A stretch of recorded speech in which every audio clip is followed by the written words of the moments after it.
Top quality और consistent performance के लिए सिर्फ सिल्वर पंप नाम याद रखना। પોરબંદરમાં મુશળધાર વરસાદથી ઘેડ પંથકમાં ઘોડાપૂરની પરિસ્થિતિ છે। મોચા ગામથી કડચ ગામ તરફ જતા લોકો પાણીમાં ફસાયા હતા। માર્ગ પર પાણીમાં ટેન્કર ફસાતા લોકો અટવાઈ ગયા હતા।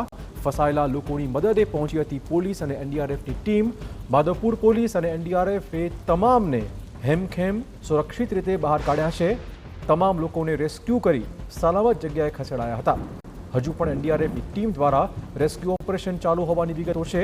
ગુમ થયેલા એક વ્યક્તિની હાલમાં શોધખોળ થઈ રહી છે। ઘેડ પંથકના દ્રશ્યો છે જ્યાં મુશળધાર વરસાદ પછી ઘોડાપૂરની પરિસ્થિતિ। કેટલાક લોકો અટવાયા હતા, જો કે તમામને બહાર કાઢી લેવાયા હોવાના સમાચાર। એક વ્યક્તિ જે ગુમ થઈ હોવાની વિગતો છે તેને શોધવાની કામગીરી પણ હાલમાં થઈ રહી છે। તો પોરબંદરમાં ઘેડ વિસ્તાર બેટમાં ફેરવાઈ ગયું છે। રસ્તા, ખેતર વરસાદી પાણીમાં ગરકાવ થઈ ગયા છે। ભાદર ઓઝત નદીના પાણી ફરી વળ્યા છે। રસ્તા પર પાણી ફરી વળતા સ્થાનિકોને ખાસી હાલાકીનો સામનો કરવાનો વારો આવ્યો છે।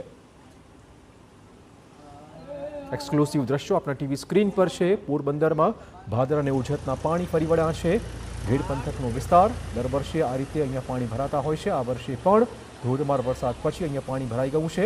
ઘેડ વિસ્તાર સંપૂર્ણપણે બેટમાં ફેરવાઈ ગયો હોય તે દ્રશ્યો સામે આવ્યા છે।